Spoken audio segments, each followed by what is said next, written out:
যেহেতু কালি তোমালোকৰ আগত Guwahati ইউনিভাৰ্চিটিয়ে BA BSc BCom second সেমিস্টাৰ যেটো ফৰ্ম ফিল আপ যেহেতু কালি তোমালোকৰ কালিৰ পৰা আৰম্ভ হৈছে তো তোমালোকে ফৰ্ম ফিল আপটো নিজৰ মোবাইলত কেনেদৰে কৰিব পাৰা তো ফুল প্ৰসেস এই ভিডিওৰ যোগেদি তোমালোকক দেখুৱাম তো তোমালোকে স্টেপ বাই স্টেপ তোমালোকে চাই লোৱা তো তোমালোকৰ নিজৰ মোবাইলৰ যেটো ক্ৰম ব্ৰাউজাৰ বা গুগল আছে তো তাত যাই তোমালোকে সাৰ্চ কৰি দিবা যে guwahati.samar.edu.in তো এইটো তোমালোকে সাৰ্চ কৰিব লাগিব নহলে লিংকটো ভিডিও ডেসক্ৰিপচনত দিয়া আছে তাৰ পৰা তোমালোকে ডাইৰেক্টলি চাব পাৰা তো এইটো তোমালোকে সাৰ্চ কৰি দিবা সাৰ্চ কৰি দিয়াৰ পিছত তোমালোকৰ প্ৰথমত যেটো তোমালোকৰ ওয়েবসাইট আহিব যে student sign in student portal তো প্ৰথম যেটো ওয়েবসাইট হ'ব এইটো তোমালোকে ক্লিক কৰি দিবা যেতিয়া তোমালোকে ক্লিক কৰি দিবা তো তোমালোকৰ আগতে এনেদৰে ইন্টাৰফেস খুলিব তেনেদৰে ইন্টাৰফেস খোলাৰ পিছত তোমালোকে দিয়া আছে গুৱাহাটী ইউনিভাৰ্চিটি যেটো আছে তো গুৱাহাটী ইউনিভাৰ্চিটি পোৰ্টেল তো এইটো যে student sign in enrolment number তোমালোকৰ যে এনৰোলমেন্ট নাম্বাৰ দিব লাগিব নহলে এনৰোলমেন্ট নাম্বাৰ তোমালোকৰ যে ৰেজিষ্ট্ৰেচন নাম্বাৰ যেটো আছে সেইটো দি দিবা দিয়াৰ পিছত তোমালোকৰ যেটো পাসওয়াৰ্ড তো তোমালোকৰ নিজৰ পাসওয়াৰ্ড ফিল আপ কৰিব লাগিব তোমালোকে পাসওয়াৰ্ডটো দি দিবা পাসওয়াৰ্ডটো দিয়াৰ পিছত তোমালোকে ইয়াত দেখি লৈ পাবা যে তিনিটা অপচন যে নিউ ৰেজিষ্ট্ৰেচন তোমালোকৰ তাৰ পিছত আছে ৰিসেন্ট পাসওয়াৰ্ড আৰু লগইন তো তোমালোকৰ যে যিসকল ষ্টুডেন্টে পাসওয়াৰ্ড পাহৰি গৈছে তো ৰিসেন্ট পাসওয়াৰ্ড কৰিও না তোমালোকে এইটো তোমালোকে নিউ পাসওয়াৰ্ড কৰি তোমালোকে এইটো খুলিব পাৰা তো তোমালোকে তাৰ ওপৰত এখন ভিডিও বনোৱা হৈছে তো সেই ভিডিওটো চাই লবা আৰু তোমালোকৰ যে পাসওয়াৰ্ডটো দিয়াৰ পিছত তোমালোকৰ লগইন অপচনত ক্লিক কৰি দিবা যেতিয়া তোমালোকে লগইন অপচনত ক্লিক কৰি দিবা তোমালোকৰ যেটো আইডি আছে তো নিজৰ আইডিটো খোল খাব আইডিটো খোল খাৰ পিছত তোমালোকে ইয়াত দেখিবলৈ পাবা যে এনাউন্সমেন্টত তোমালোকে দেখিবলৈ পাবা যে স্টেপ 1 আৰু স্টেপ 2 স্টেপ 1 তো দিয়া আছে step 1 semester course selection click here তো যেহেতু তোমালোকে সেকেন্ড সেমিস্টার যেটো কোর্স সিলেকশন যেহেতু কেইদিনমান আগতে তোমালোকে কৰি ললা তো এতিয়া তোমালোকৰ যে কালিৰ পৰা যেহেতু তোমালোকৰ ফৰ্ম ফিল আপ আৰম্ভ হৈছে ফৰ্ম ফিল আপ তো কৰিব লাগিব যে দিয়া আছে যে স্টেপ 2 এক্সামিনেশন ফৰ্ম ক্লিক হিয়াৰ তো ইয়াত ক্লিক কৰি দিবা তো ইয়াত ক্লিক কৰি দিয়াৰ পিছত তোমালোকে দেখিবলৈ পাবা যে এক্সামিনেশন ৰেজিষ্ট্ৰেচন তোমালোকৰ যে registration open for regular semester 2 2024-2025 May আৰ পৰা জুন তো ৰেগুলাৰ তো ইয়াত কোৱা হৈছে যে ৰেজিষ্ট্ৰেচন কৰিব লাগিব ৰেগুলাৰ এক্সামিনেশন সেকেন্ড সেমিস্টাৰৰ যেটো 2024-25 বৰ্ষৰ মে আৰু জুন মাসত যেহেতু তোমালোকৰ এক্সামটো হ'ব তো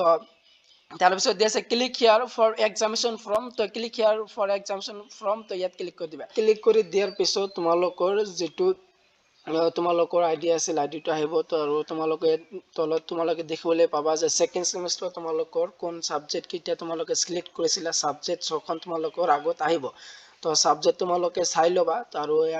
ইয়াত এটা কাম কৰিব লাগিব যে তোমালোকৰ যে সিলেক্ট কেয়াৰ PWD person with disabilities status তো তোমালোকৰ PWD সাৰ্টিফিকেট থাকিলে তোমালোকে সাৰ্টিফিকেট দিব লাগিব আৰু যিসকলৰ নাই তো এইটো তোমালোকৰ not applicable দিয়া আছে তো ইয়াত ক্লিক কৰি দিবা তো not applicable দিয়াৰ পিছত তোমালোকে তনপিলে তোমালোকে আহিবা তনপিলে আহি তোমালোকে সাবজেক্ট কেইটা তোমালোকে ভালদৰে চাই যাবা তো তোমালোকৰ সাবজেক্ট কোনখিনি আছিল সেকেন্ড সেমিস্টাৰ সিলেক্ট কৰিছিলা তো সাবজেক্ট সিলেক্ট কৰাৰ পিছত তো তোমালোকে not applicable সিলেক্ট কৰাৰ পিছত তোমালোকে দেখিবলৈ পাবা সাবমিট অপচনত ক্লিক কৰি দিবা যেতিয়া তোমালোকে সাবমিট অপচনত ক্লিক কৰি দিবা তো নেক্সট ইন্টাৰফেসটো খুলিব নেক্সট পেজত তোমালোকৰ কৰিব লাগিব যে তাৰ পিছত দিয়া আছে তোমালোকৰ এক্সামিনেশন ফি ডিটেইলছ তোমালোকৰ এক্সামিনেশন ফি কিমান ইয়াত দিয়া আছে তো এক্সামিনেশন ফি হল তোমালোকৰ ইয়াত দিয়া আছে যে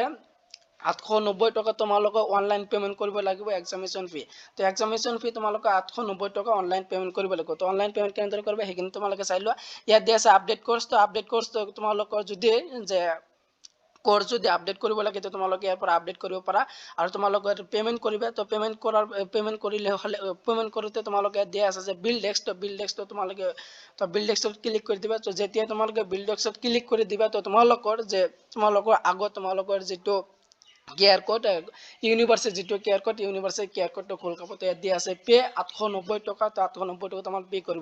কৰিব লাগিব তো তোমালোকে কেয়াৰ কোডত যেতিয়া তোমালোকে ক্লিক কৰি দিবা কেয়াৰ কোড ক্লিক কৰি দিয়াৰ পিছত তোমালোকে সিলেক্ট কেয়ার কোড তো সিলেক্ট কেয়ার কোড তো সিলেক্ট কেয়ার কোডত যে তোমালোকে ভীম ইউপিআই তো এটা সিলেক্ট কৰি লবা এটা সিলেক্ট কৰাৰ পিছত তোমালোকৰ যে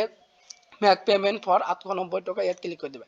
যেতিয়াই তোমালোকে ইয়াত ক্লিক কৰি দিবা তো তোমালোকৰ আগত যেটো কেয়াৰ কোড আছিল গুৱাহাটী ইউনিভাৰ্চিটি কেয়াৰ কোডটো তোমালোকৰ আগত খুল খাব তো এনেধৰণে তোমালোকে পেমেন্ট কৰিব পাৰা তো এইটো পেমেন্ট কৰি দিবা তো পেমেন্ট কৰাৰ পিছতে তোমালোকৰ লগে লগে তোমালোকৰ যেটো ফৰ্ম ফিলআপ ৰিসিপ্ট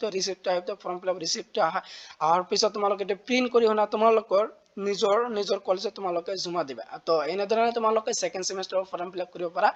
2025 তোমালোকৰ আৰু এখন ইম্পৰ্টেন্ট নোটিছ আছে তো নোটিছটো হল যে যেহেতু তোমালোকৰ ফৰ্ম ফিলআপ 5 মেৰ পৰা 9 মেৰ পৰ্যন্ত তোমালোকৰ ফৰ্ম ফিলআপ কৰিব লাগিব যদি তোমালোকে 5 মেৰ পৰা তোমালোকে 9 মেৰ ভিতৰত তোমালোকে ফৰ্ম ফিলআপ যদি নকৰা তেনেহলে তোমালোকে এখন ফাইন দিব লাগিব তো ফাইনটো হল তোমালোকৰ 270 টকা তোমালোকে ফাইন দিব লাগিব তাৰ কাৰণে যে তোমালোকে 5 মেৰ পৰা তোমালোকে 9 মেৰ ভিতৰত তোমালোকে ফৰ্ম ফিলআপটো কৰি লবা তো ফৰ্ম ফিলআপটো নকৰিলে কিন্তু তোমালোকে ফাইন দিব লাগিব তো কোনোবাই যদি তোমালোকে নোটিছটো বিচাৰে তো নোটিছটো ডেসক্ৰিপশনত দিয়া আছে তো নোটিছটো তাৰ পৰা তোমাক ডাউনলোড কৰি লবা তো ভিডিওটো ইমানেই আছিল